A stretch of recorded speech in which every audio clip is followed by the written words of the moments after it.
Vou começar aqui então, tá, gente?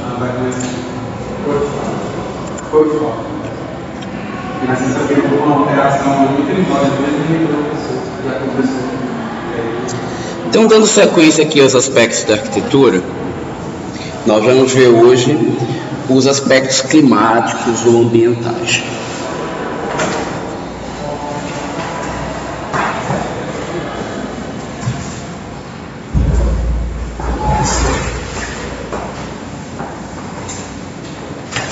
Como o próprio nome fala, climáticos ou ambientais, os intempéries e os elementos naturais, eles vão ter influência direta sobre o que a gente vai projetar na edificação.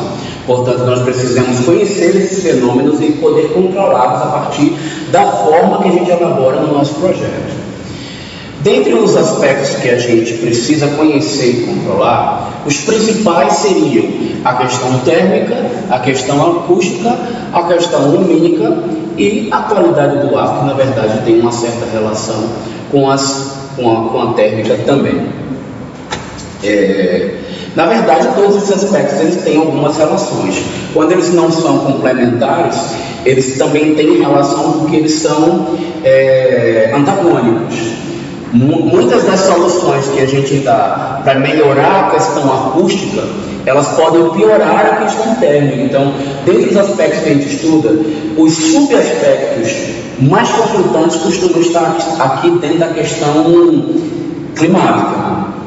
Normalmente, gente, também, essas soluções climáticas, por terem muita importância na arquitetura, elas também são, dentre os aspectos globais da arquitetura, os gerais, os principais, os que mais conflitam entre si são os climáticos e os financeiros, pelo menos na minha avaliação.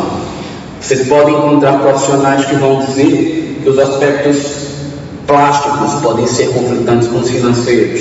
Isto não é o que a minha experiência diz. Minha experiência diz que mesmo quando a gente tem uma situação financeira com poucas possibilidades, elas são poucas, mas elas estão lá. E você tem como trabalhar com os elementos que a gente vai estudar mais à frente, conseguir chegar no resultado. Mas a questão climática a gente não pode ignorar. Porque a questão climática, ela vai determinar se é possível haver vida dentro do espaço. Quando a gente concebe uma obra arquitetônica e pensa na plástica e ignora a questão climática, aí vai fazer coisas semelhantes ao que Niemeyer fez, né? Edifícios que eles precisam de muito maquinário para se sustentar, e alguns em que a sua atividade funcional é totalmente inviável, como o exemplo que eu falei para vocês da catedral, onde eu acho impraticável acontecer uma missa, porque realmente lá tem todos os fatores possíveis para que a atividade não aconteça. Um ambiente como a catedral, onde acontece uma atividade religiosa, ela precisava ter, por ser a catedral da cidade, uma área que não precisa acontecer. Então, eu nem vou discutir muito a questão funcional, mas ela também vai influenciar um pouco no que vai acontecer lá dentro. Mas se não bastasse as questões funcionais que são mais resolvidas, como a forma em curva, a distribuição a partir do centro, a gente tem os problemas climáticos que são violentos lá. Se você entra naquela catedral e tenta assistir a missa, o primeiro problema que a gente se depara é a questão térmica. O calor lá é intenso. E a melhor posição para fazer a correção do calor, que seria com ar-condicionado, é destruindo a arte dele, né? Porque aquele céu é todo aberto. E você tem luz vindo de todo lado e com certeza o calor também penetra. A outra vai ser lumínica. A quantidade de luz que entra naquela igreja lá é uma quantidade assustadora. Você fica meio ofuscado para tentar assistir. Especialmente se você ficar muito impressionado com a beleza do teto, que é realmente muito bonito, e olhar muito para cima, porque a luz é intensa. Se não bastasse a luz que vem da vidraça, o chão é todo branco e é polido, de mármore branco. Se você olhar para o chão, você vai dar uma outra cegueira ao tentar observar o altar, por exemplo, né? E complementando todos esses probleminhas, as paredes lá são envidraçadas.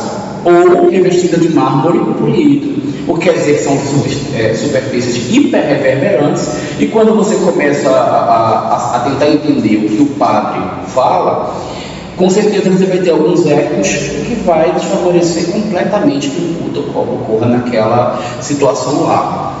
Sem falar da qualidade do ar lá, que é péssima, né? Porque uma vez que não tem aberturas, não tem janelas, que ar é aquele que está ali dentro? É um ar viciado, que não se renova. Portanto, a gente vai estar dificultando bastante o acontecimento de pessoas estarem ali para realizar as atividades.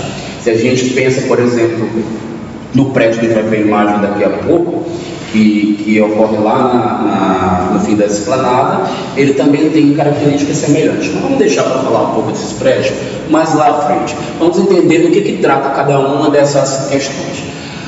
A questão térmica está preocupada com temperatura. Então existe uma zona de temperatura que é confortável para o ser humano, que ele está especialmente e diretamente ligada, principalmente às questões do clima geral. Então o microclima da região e o clima urbano geográfico da macro-região em que está a edificação ou conjunto urbano no qual está projetado, eles vão ter relação direta com essa relação, a questão térmica. Então, se existe uma umidade maior, uma quantidade, uma rede geográfica maior, se o relevo é diferente dentro da topografia, onde a gente vai ter áreas montanhosas ou áreas tão mais baixas, se existe mar ou rio próximo a esses locais, tudo isso, a quantidade de massa pavimentada, massa construída, a quantidade de vegetação que existe, tudo isso vai modificar a relação térmica do espaço com a edificação, ou se a gente estiver projetando o próprio espaço, do espaço urbano a ser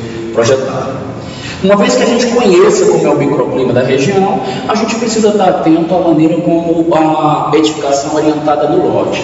A maneira como você gira a edificação, ela vai fazer com que áreas da residência que poderiam estar mais sujeitas a intempéries, a radiação solar, a exposição de luz ou a penetração dos ventos, ela pode modificar e ser mais adequada ou menos adequada para cada uma das áreas, de acordo com as subatividades que acontecerem nessa edificação. No nosso caso, por exemplo, na residência, a gente sabe que algumas áreas precisam de sol e já outras a gente deve evitar que o sol ocorra. Então, vários desses elementos naturais podem ser reaproveitados quando a gente implementa a edificação corretamente dentro do lote e faz essa adequação desses fatores externos.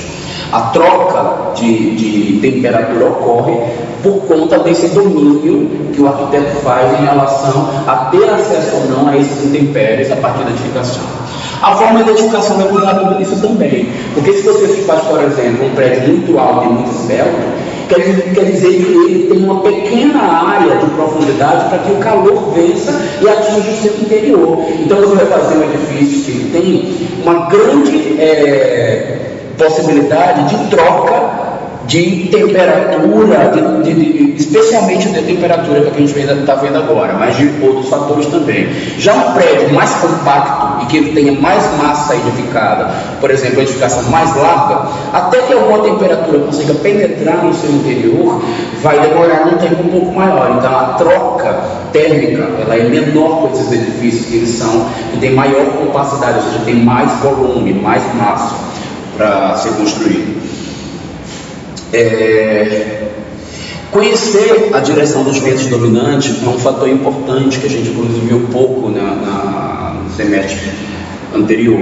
Então, quando a gente sabe de onde vêm esses ventos, a gente consegue aproveitar, inclusive das soluções da edificação, para fazer com que esse vento seja recanalizado. Em algumas situações, a gente aproveita o próprio urbanismo. Por exemplo, pode ser que a gente tenha edifícios que estão direcionados para o vento predominante e eles gerem uma canalização que conduz a uma outra área De repente, se a minha edificação está aqui no fim dessa canalização, eu já sei que eu vou poder aproveitar muito mais a ventilação que está nesse sentido para distribuir para o restante do ambiente. Mas uma coisa que quando a gente precisa pensar com relação ao vento dominante é que tão importante quanto captar esse vento e fazer com que ele penetre a edificação, é importante garantir também que ele consiga sair. Porque uma vez que ele entra e saia, não só ele melhora a qualidade do ar, como ele também faz a manutenção da temperatura. Então a gente precisa saber como conduzir esse ar e favorecer que, ao direcionar a casa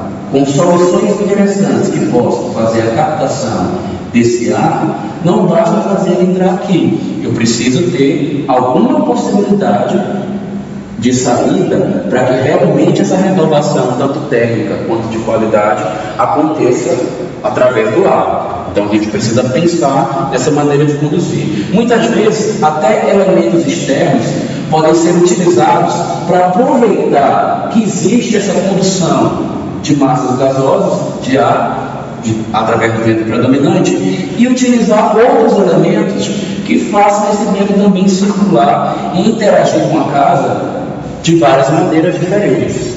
Então isso aqui é uma situação que é interessante. Eu não sei se a gravação está pegando para lá, mas é bom registrar então essa possibilidade de ter um anteparo que possa captar a ventilação e fazer com que o ar seja renovado e utilizar um ambiente externo e não somente a própria forma da edificação em questão.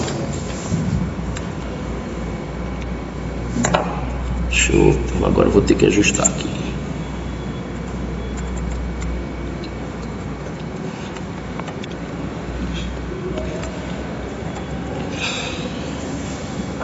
Ok.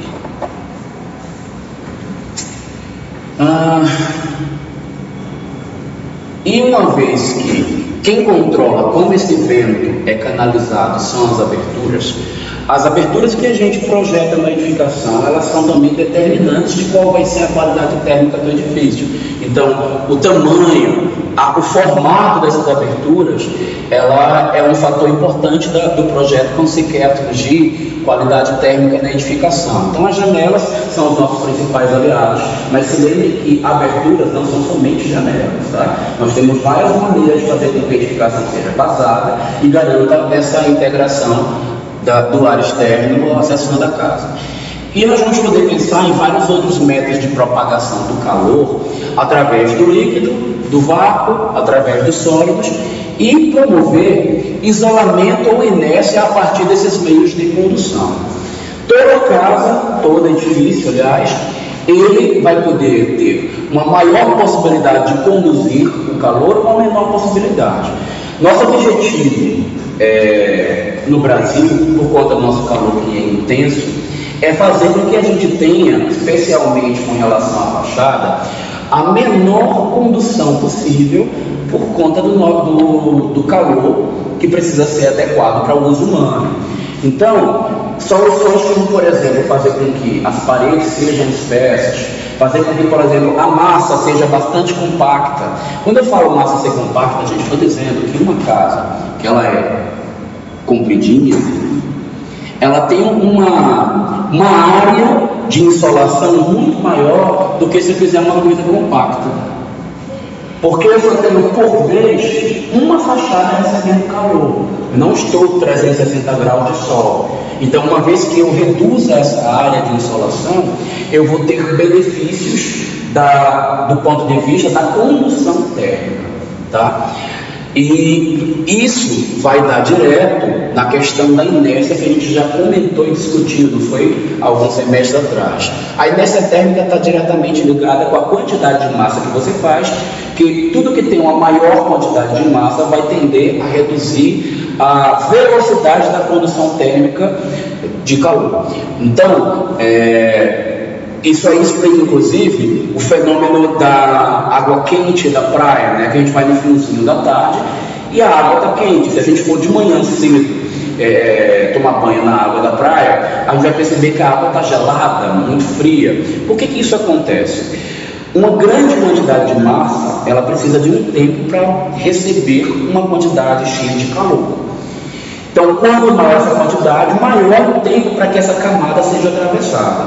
Uma coisa que faz tanto a quantidade de massa quanto a espessura dessa camada aumenta o tempo de ultrapassagem do calor. Então, fazer com o edifício, por exemplo, que ele tenha muita profundidade, você demora para chegar no centro, é uma maneira de você atingir a inércia, e fazer paredes mais espessas é uma outra maneira de atingir inércia térmica também. Já a questão do isolamento se dá através da escolha do tipo de material que você trabalha. Tem materiais, por exemplo, como o metal, que ele é um ótimo condutor térmico, mas você vai ter materiais como a madeira, que não vai ter uma transferência térmica tão boa quanto o metal. E a gente vai ter outros isolantes, como por exemplo, mais à frente a gente vai ver alguns materiais. Falo deles depois. O tijolo professor Paulo? Ele é um bom condutor térmico, só que uma coisa que o tijolo tem que acaba sendo vantajoso na questão térmica é porque os sanduíches de um material qualquer, ar e este material novamente, eles geram um certo isolamento térmico. Então o tijolo, por ser vazado, ele acaba tendo propriedades interessantes, tá? Mas a alvenaria comum em si, ela não é a solução térmica mais inteligente de todas. Tem soluções melhores para a gente evitar que a edificação receba muito calor, tá? Que o calor seja conduzido. E aí, a gente vai tentar fazer tudo isso, gente, de maneira natural, sem precisar do uso de máquinas. Mas em situações extremas, onde o clima tenha condições muito severas, a gente pode, num segundo momento, apelar para a questão do uso de artifícios para melhorar a condição térmica da edificação, através de ar-condicionado, né, até de refrigeração artificial. Normalmente, nós evitamos fazer esse tipo de coisa para a maioria das situações, né? Hoje em dia, os arquitetos estão muito preocupados com a sustentabilidade, com a emissão de substâncias que possam vir a prejudicar a camada de ozônio. Então, o resfriamento por umidificação, ele tem sido bastante utilizado. Então, os umidificadores, ou a condução de massas gasosas por cima de ambientes que tenham umidade, para absorver a temperatura, elas estão muito em voga e tem bastante recorrência nos projetos contemporâneos. Mas eu particularmente vejo muito problema relacionado com fazer esse trabalho com a água para fazer, porque a umidade também é um problema. Ele também pode vir a trazer micro-organismos que podem causar problemas também à saúde do ser humano. Então ele precisa ser muito bem controlado. Uma coisa que influencia de maneira indireta e não é tão importante, mas que é algo a ser pensado também, é que existem características físicas também, como a cor, que vai fazer com que as massas edificadas absorvam mais ou menos calor. Então, por exemplo, a gente sabe que cores claras, elas tendem a refletir o calor, e as cores escuras tendem a absorver. Então isso é uma arma que a gente tem na mão também, mas lembrando que isso não deve ser uma arma assim, de grande interferência, porque a quantidade de calor que se altera na maioria dos projetos por conta de escolha de cor era mínima, tá? Então não me venham apresentar num projeto um telhado todo branco dizendo que você melhorou, sabe? Que você teve uma grande solução na sua edificação, que você não teve. Pintar um telhado de branco não vai fazer a casa ficar consideravelmente menos quente, tá? Mas é algo a ser utilizado. E a gente tem também ainda a questão acústica.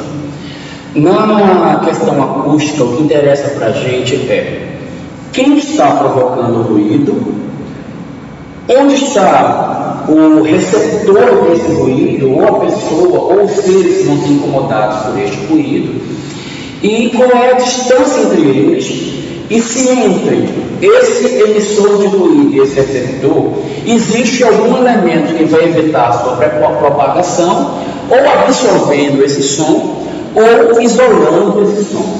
Uma regra que vale muito para a gente entender se está funcionando aquele artifício que você utilizou para trabalhar na questão acústica, é você fazer o teste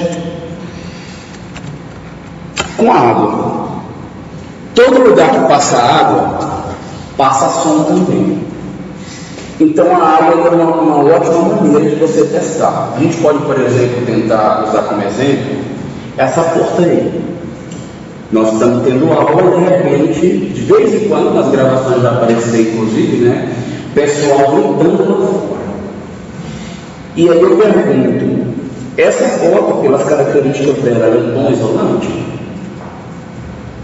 Ela tem algumas características boas para ser isolante. Normalmente o que é isolante técnico também é isolante acústico, tá?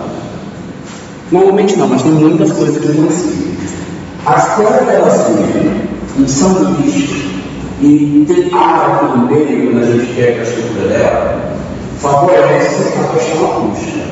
Madeira é um material relativamente isolante e também absorvente. Por ela ter um grau de densidade médio, vai absorver o som, ela vai isolar o som, e por ela ter uma superfície relativamente porosa, ela vai absorver o som.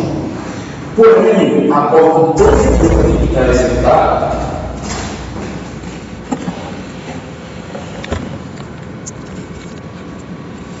a gente vai perceber que ela não é completamente isolada. Se alguém for lá para o lado de fora, jogar um balde d'água aqui nessa porta, vai vazar bastante água lá por baixo, que a gente percebe que ela não está colada no chão, né? Passa até a luz, até fica iluminado. Se a gente apagar a luz, a gente vai perceber que tem um vazamento de luz aqui de baixo, né? Então, está passando até a luz, tem que tirar a água, que é um teste mais interessante. Então, isso por aqui pelas frestinhas, ó, que também a gente dá para ver, de festazinho de luz, a gente vai conseguir perceber que ele não é um tom isolante.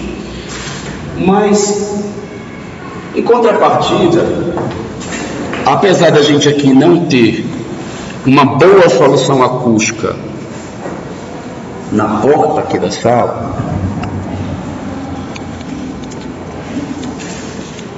a gente vai ver uma outra situação bem mais favorável aqui na nossa janela. Que, aliás, foi um mau uso ou um emprego da questão financeira mal utilizado se a gente for comparar com a questão acústica, né?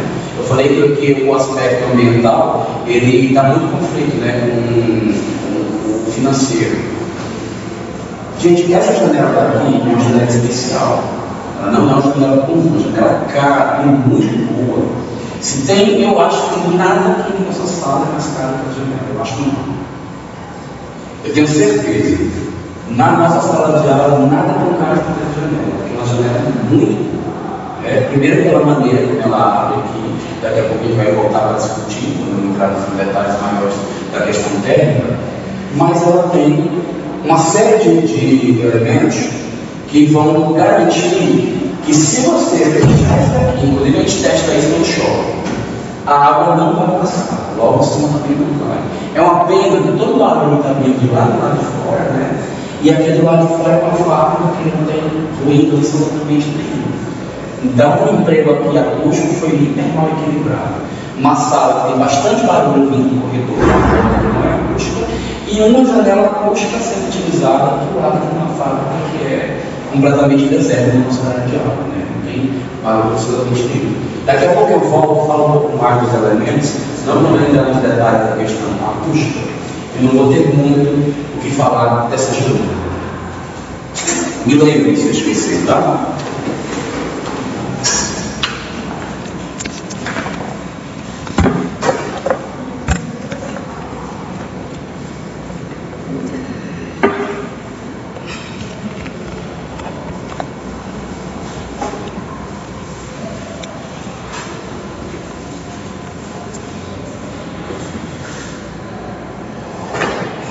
Já quando a gente está lidando com a questão lumínica, os parâmetros são outros.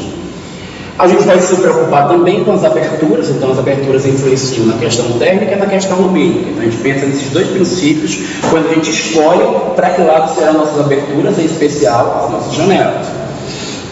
E a gente pode pensar também Assim, e os parâmetros interessantes para a gente são intensidade de luz. Cada atividade precisa de uma quantidade maior ou menor de luz. E algumas não acontecem se a luz for pouca, ou não acontecem se a luz for muita. Por exemplo, ambientes de repouso não pode ter muita luz. Ambientes de projeção de imagem não pode ter muita luz. Ambientes de produção manual, ambientes de aprendizado, só acontece com muita luz. Agora, até mesmo nesses ambientes onde acontece com muita luz, onde a atividade exige muita iluminação, existe um limite também, porque a luz excessiva ela vai estressar a visão humana e a gente também não vai conseguir trabalhar confortavelmente. Vai gerar não só desconforto, como pode nos causar problemas de saúde. Então a gente precisa ter cuidado com isso. E pensando em problemas de saúde, um dos problemas que a gente precisa se preocupar é com a superfície de reflexão.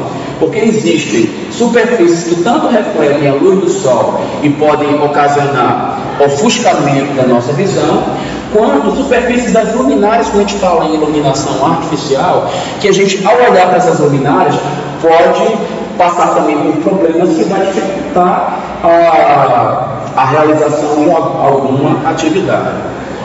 Como a iluminação artificial, essa segunda parte, com todo o conteúdo a ser analisado, a gente vai se focar em iluminação natural, tá? Não é o foco desse semestre aqui, a gente vê isso aqui a fundo. A base que você precisa ter do projeto vai ser principalmente na natural, e a gente vai precisar, inclusive, saber de disposições que são adequadas para a distribuição de luz. Então, existe uma posição que, quando eu coloco a luz, ela pode projetar sombra sobre os equipamentos que eu estou trabalhando. Isso vai tornar a atividade inadequada. Então, a gente vai ter que saber também fazer a distribuição de maneira a evitar esse tipo de situação, como sombreamento, ou mesmo aproveitar melhor para cima do objeto aquela fonte de luz que você provocou a partir de uma abertura, no caso da iluminação natural. E por último, a gente precisa pensar, quando nos aspectos ambientais, na qualidade do ar, porque o ar precisa ter qualidade para que ele seja saudável para o ser humano. Quando a gente coloca, e os parâmetros que são importantes para a qualidade do ar, é a proximidade que essa edificação tem para uma fonte poluidora, ou poluidora por partículas gasosas, ou por partículas sólidas, tá? E a gente precisa se preocupar com a quantidade de aberturas para favorecer que esse ar seja renovado. Uma vez que você tenha proximidade para essas fontes, a sua preocupação já vai ser ter elementos naturais que possam absorver essas fontes poluidoras. Árvores, por exemplo, área verde, pode filtrar e reduzir essa quantidade de ar que pode chegar poluído até a edificação. O domínio de onde estão os ventos dominantes também vai garantir que você consiga fazer com que o correto planejamento e a manutenção dessas fontes poluidoras tenha uma correta manutenção também. Bom, alguma dúvida até aí, gente? Isso aqui está meio revisão para vocês, né?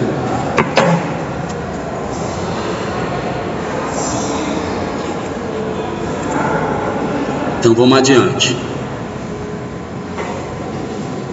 Eu sempre chamo a atenção de vocês que a gente está vivendo um momento que a questão ambiental e climática dos projetos, ela tem uma relação muito grande com a natureza, e não é incomum que os arquitetos se preocupem com a sustentabilidade, e aí entra toda aquela onda da permacultura. Eu só queria chamar a atenção de vocês que, quando eu falo microclima, a gente não precisa tentar criar uma natureza artificial, porque lidar com o microclima, conhecer ele, projetar a edificação corretamente, ela está distante dessa ideia de você pensar que vai poder fazer um edifício jardim. Pelo menos no Brasil, isso é uma realidade muito distante. Telhados ecológicos, por exemplo, eles são muito mais problemas ecológicos, caso a gente construa um, do que soluções ecológicas. Pelo menos no Brasil, porque já existem países onde a condição urbana suporta uma solução sustentável, com realmente um raciocínio bioclimático interessante. Mas nós temos pouquíssimas situações do Brasil que nos permitam fazer projetos de aproveitamento.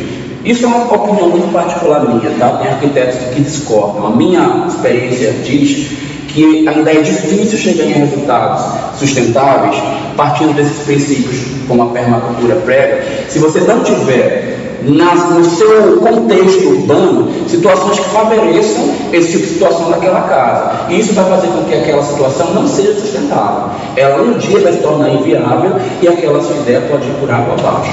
A maioria das situações hoje praticadas no Brasil com esse tipo de ideia, elas têm problemas relacionados com isso. Não estou querendo desanimar vocês a provocá-las, não. Elas são possíveis e vocês podem ter ideias muito bacanas em relação a isso. Eu só estou dizendo que fazer uma solução sustentável num projeto arquitetônico é muito mais do que você fazer um jardinzinho de cobertura. É envolver todo o contexto urbano e fazer com que isso aconteça no seu projeto também.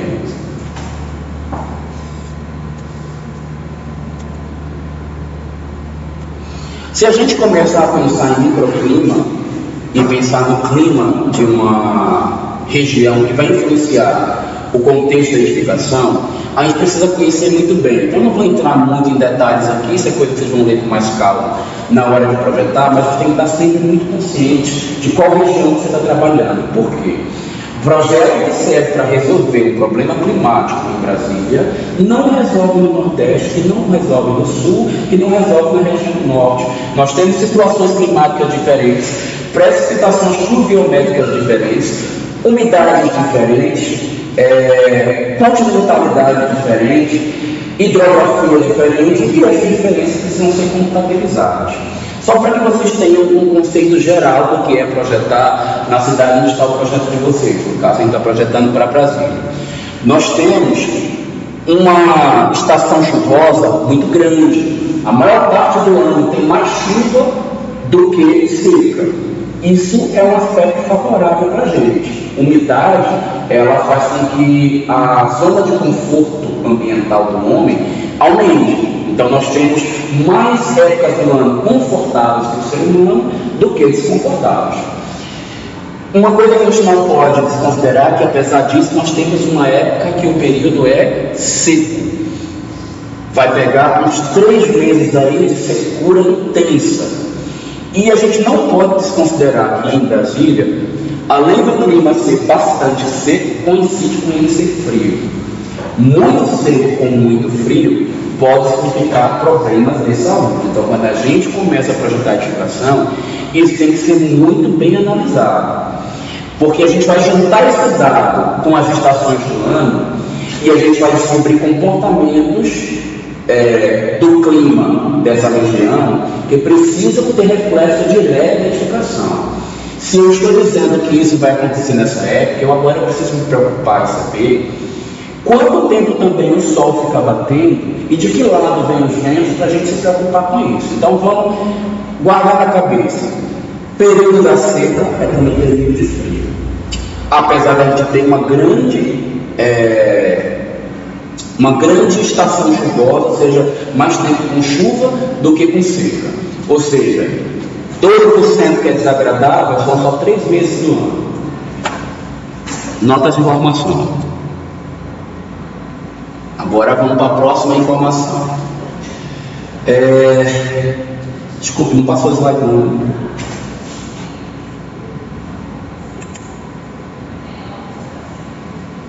Nossa posição geográfica em relação ao planeta. Nós temos uma grande distância em relação ao mar. Isso é um fator favorável, porque a gente também teria, teoricamente, um tipo de umidade específica de quem está na área litorânea, que não vai ter. Mas, em contrapartida, nós temos para algumas regiões aqui a possibilidade a grandes áreas de hidrografia bem abastecida, como por exemplo perto do Lago Paranoá, e alguns rios próximos de algumas regiões. Nós estamos numa área de grande altitude, que isso já baixa um pouco a temperatura, então vai perceber que justamente por esse fator de a gente estar mais no alto do que Goiânia, Goiânia é um tiquinho mais quente do que aqui. Todo mundo já percebeu isso? Já viajou na época de calor daqui de Brasília para Goiânia ou na época de frio? O frio daqui está sempre mais frio e o verão de lá está sempre mais quente do que aqui. Isso muda inclusive para paisagismo, tá? Quando vocês chegarem lá em paisagismo, vocês vão ver que tem uma planta ou outra que fica muito bonita aqui em Brasília, que em Goiânia pode não funcionar, por conta de variação de 1 ou 2 graus de temperatura que tem por conta da nossa altitude, que é diferente. Mas tem a ver também, porque aqui em Brasília nós temos uma massa vegetal proporcional maior. Brasília é uma das cidades mais arborizadas do Brasil, né? Isso faz nossa temperatura cair um pouquinho. Nossa umidade não é das melhores, tem regiões que tem mais umidade, mas a gente tem uma época um período chuvoso longo, o que nos favorece. Nossa quantidade de massa edificada e impermeabilizada já é grande se a gente pensa no DF, né? Que o IBGE considera Brasília o DF inteiro, né? Então, se a gente fala de cidades satélites, as cidades satélites são extremamente edificadas, muito impermeabilizadas, ou seja, muito asfalto, muito calçada. Isso quer dizer que a nossa zona de calor aumenta por conta dessas informações aqui. E os nossos ventos dominantes? Vento dominante nunca é uma coisa que vem sempre para o local, tá? Vento dominante é só, qual é a principal fonte de ventos de uma região? Ela muda ao longo do ano. Vamos ver esses dados então. Ventilação no Brasil tem uma informação, tem uma característica muito específica, que agora eu vou poder juntar com aqueles dados que eu falei agora há pouco, de umidade, de calor, de seca, de chuva. Durante a estação chuvosa, os ventos predominantes são norte, ou seja, vem as vezes do noroeste e as vezes do nordeste. A partir de um mês de março começa a vir os ventos leste. Porém, os ventos sul, eles são predominantes no período de estiagem. Então, o vento sul, que coincide com o período da seca, coincide também com o nosso seca, coincide com o nosso inverno. Nosso período seco é aqui, né? Junho, julho, essa região, esse período de junho, julho, agosto. Bom, sabendo disso, agora só faltou juntar a informação de onde está o Sol com relação a isso tudo. Vamos então conhecer a nossa carta solar. A gente vai ver aqui, gente, que aqui na horizontal nós temos as datas, as épocas do ano. Aqui na vertical a gente tem as horas ao longo do dia. Sol nasce no leste, se põe no oeste. Só que ele nunca faz esse trajeto retinho nessa região do mundo em que nós vivemos, porque tem locais, por exemplo, na linha do Equador, o Sol ele vem retinho aqui assim, ó, do leste para o oeste e cai do outro lado. Aí eu vou começar agora a corrigir o raciocínio que eu passei para vocês, que inclusive está lá gravado no meu site. Muita gente deve ter assistido e percebido que eu passei errado, que é a questão da movimentação solar. Como esse Sol ele não vem aqui retinho, ele vem embicando em uma determinada época do ano, tá? Então esse embicamento que ele faz com que ele, em vez de fazer um movimento assim, ó, só de subir e passar retinho por cima, ele vem andando em diagonal. Se ele vem andando em diagonal, baseado naqueles conhecimentos que eu já passei para vocês, que tipo de proteção eu preciso ter para uma inclinação que nem é horizontal nem é vertical, diagonal? Nenhum chute. É as duas tipos de proteção, tá, gente? Quando o Sol está nascendo ou o Sol está se pondo em Brasília, quer dizer que ele está fazendo um movimento tanto vertical quanto horizontal, ele está em diagonal. Mas a predominância é eu estar me protegendo dessa lateralização que ele está fazendo. Então, isso quer dizer que em Brasília, fachada oeste e fachada oeste, eu preciso de proteções verticais, mas eu tenho que mesclar com proteções horizontais, porque ele também está vindo de baixo e ele está subindo, né? Nascer do sol, ele vem do baixo e vai subindo, mas ele não sobe reto, então eu tenho que ter proteção horizontal, mas ele também vai passando pela diagonal para chegar no menor período do ano, para atravessar pelo sul e sair do leste para o oeste passando pelo sul. Mas na maior parte do ano, esse sol ele vai passar ou por cima ou ladeando a fachada norte. Quer dizer então que nesse pequeno período do ano aqui, a fachada sul, ela quase não pega sol, porque ela só está aqui no picado direcionado para a fachada sul, só de manhãzinho, que o sol já não é tão agressivo, e no fim da tarde, que também não vai ser agressivo, porque nesse mesmo período do ano que ele empicando e batendo para a fachada sul, ele está passando praticamente por cima do prédio. Já nos períodos em que a fachada e o sol transita pela fachada norte, ele vem mais lateral e passa o dia inteiro pegando sol na fachada norte. Isso quer dizer então que nossas fachadas norte são insoladas quase o ano inteiro, e nossas fachadas sul, elas são também quase o ano inteiro sem sol. Para completar, a gente viu que o nosso período de seca, que é o nosso inverno, ele tem vento predominante vindo de qual fachada? Sul. Período da chuva, norte.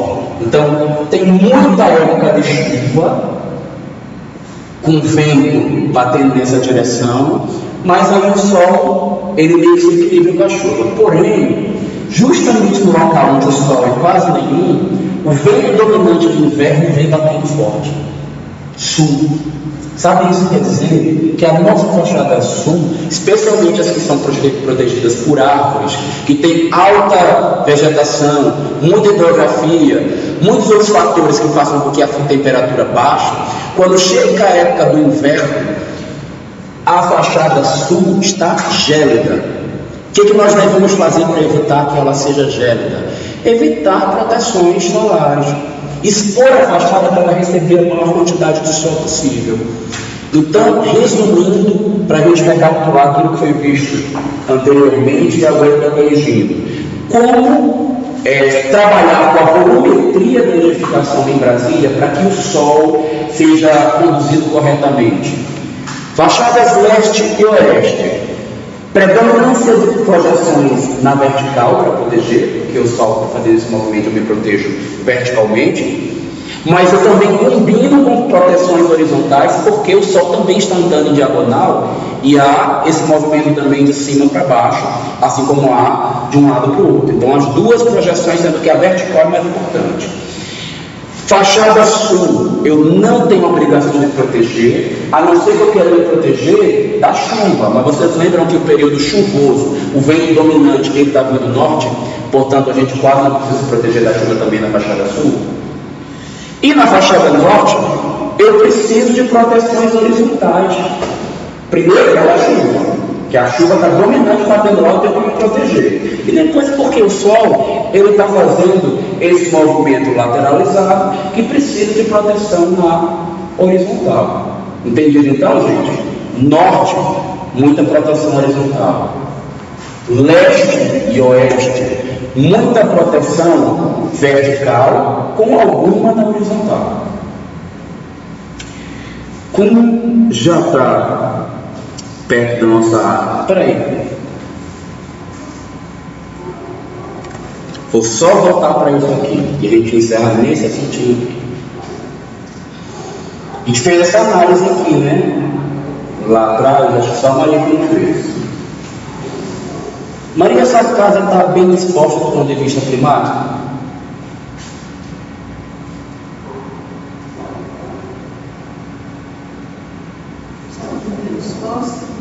É. Você tem dados para fazer essa análise? Aqui não tem dados. Sem uma indicação de onde está o norte, é impossível você saber se essa casa está bem projetada. Não tem, gente. Se você projeta uma casa, a primeira coisa que o arquiteto tem que saber é para que lado está o norte. Não se começa uma casa se você não sabe então o norte. Se você não sabe então o norte, não faça projeto da casa. Se o cliente não te deu esse dado, não projete, porque você pode fazer um projeto catastrófico só por não ter esse dado. Então, primeiro dado que todo arquiteto coleta, antes até de ele analisar, saber se a casa é boa, tem que coletar onde está o norte. Então vamos coletar esse norte. Diga. E não tem essas coisas assim que a pessoa compra um lote. A gente tem casa do lado do outro. E só tem como fazer a fachada do lugar. Como é que faz? A fachada de quem mora daquele lado não pode ser igual a essa de cá. Não, eu sei, mas assim, por exemplo, tem casa desse lado à vista, né? Certo. E a... Uma, por exemplo, está virada para norte, a outra para sul. Isso. Certo. Aí, como que faz com a fachada? Por exemplo, porque só tem como fazer a fachada virada para o portão. A fachada, você não tem como mudar o lugar da fachada, porque ela é sempre virada para a avenida. Mas o ambiente que fica colado com a fachada pode ser outro. Sem falar que se você não puder mudar o ambiente, o tipo de proteção para aquele ambiente, o que está na casa do lado de cá, jamais vai poder ser projetado igual ao que está do lado de lá. O formato da fachada que está aqui é um, o formato da fachada é outro. Completamente diferente desse tipo de situação. Porque fachadas norte e sul, elas são antagônicas em termos de forma, privilegiando a questão climática nas edificações em Brasília. Cuidado, porque se a gente estiver falando, algumas regiões do norte e do nordeste estão lá na linha do Equador, fachada norte e fachada sul são idênticas, porque o sol vai de leste a oeste por cima e não bate sol nenhuma das duas. Então, quem que fica o tempo inteiro sofrendo? Leste de dia e sofridona oeste. Agora eu pergunto, já que a gente tem o dado, minha última pergunta da noite, Júlio. Essa casa está bem projetada do ponto de vista climático, Maria? Que é só a Maria, porque todo mundo já conhece essa planta. Mas porque todo mundo aqui já viu isso. Então, só é novidade para você, eu quero que você analise. Está bem projetado?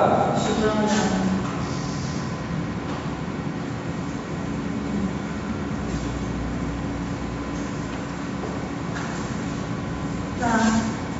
Por quê? Por exemplo, não tem nenhuma tempade do lado sul, né? Não é necessário. Então, vamos de novo. Quando a gente analisa a questão climática, falando de térmica que tem a ver com incidência solar também, a gente não vai olhar só no anteparo, porque o anteparo pode ser, não é só botar no anteparo protegendo, é também a volumetria avançar, recuar para prover proteção. É também de ver se cada uma das incidências solares estão nos ambientes mais adequados. A área de serviço é um local que precisa de sol. Fachada sul é a fachada que recebe a maior incidência solar ao longo do ano? Não. Fachada sul, ela passa o ano inteiro quase sem sol. Portanto, área de serviço em fachada sul, erro de projeto. Em Brasília, né? Em outros locais pode ser diferente. Parte íntima e parte social, a gente não quer só quente, a gente quer o tipo mais ameno. Então, normalmente a gente projeta indicando, especialmente o íntimo, virado ou para sul ou para leste. A íntima está um pouquinho no leste, e esse quarto é até bom, mas este cara está no norte. Ele pega o dia inteiro de sol. Então essa parte íntima, metade dela, não está na situação muito boa. E a parte social, ela está péssima. Uma derrota, porque fachada noroeste, gente, fachada noroeste é a fachada mais quente que existe em Brasília. Portanto, eu botei a minha sala para torrar. Poxa, mas tem alguma coisa no terreno, no lote que não impediu. O que vai acontecer? Vamos começar ou mudar a forma externa da edificação, ou colocar um depaucho para proteger essa edificação e melhorar a condição que nesse projeto aqui está ruim. Se tivesse projetado zero, a gente ia tirar essa casa ao avesso para resolver esse problema. Se for uma reforma, íamos tentar trocar o lugar da sala aqui, dos ambientes, para poder resolver. Se a reforma tem possibilidades financeiras baixas, a gente ia criar elementos de proteção para reduzir o problema que acontece de qualquer jeito nessa edificação. Mas a fachada é essa da temática, né? Oi? Norte. Norte daqui, ó. É área central, né? Só se colocar a área de serviço do lado, né? Olha, as possibilidades são milhões. Porque para descompor isso aqui e fazer isso para direito, eu acho que até uma girada assim, ó, invertia tudo em lugar e ficava tudo perfeito. Tá? Mas o fato é que se a casa é feita do zero, a coisa mais fácil do mundo é você jogar quem precisa. E vocês vão até fazer um gráfico que vocês lembram dele, né? Que você primeiro distribui para quem vai cada seção da casa. Depois você começa a fazer o detalhamento. Se você fizer isso de base, você já não erra. Loque seu serviço para a parte noroeste, coloque sua área íntima para leste ou para sudeste e tente fazer com que a social fique também entre esse trânsito do leste para o oeste. Só que o grande problema, isso tudo dá conflito. Uma coisa nem sempre consegue encaixar junto com a outra. E é para isso que a gente passa 5 anos aqui tentando descobrir e fazendo de novo esse projeto, né? E a gente continua esse conteúdo na aula que vem, tá bom?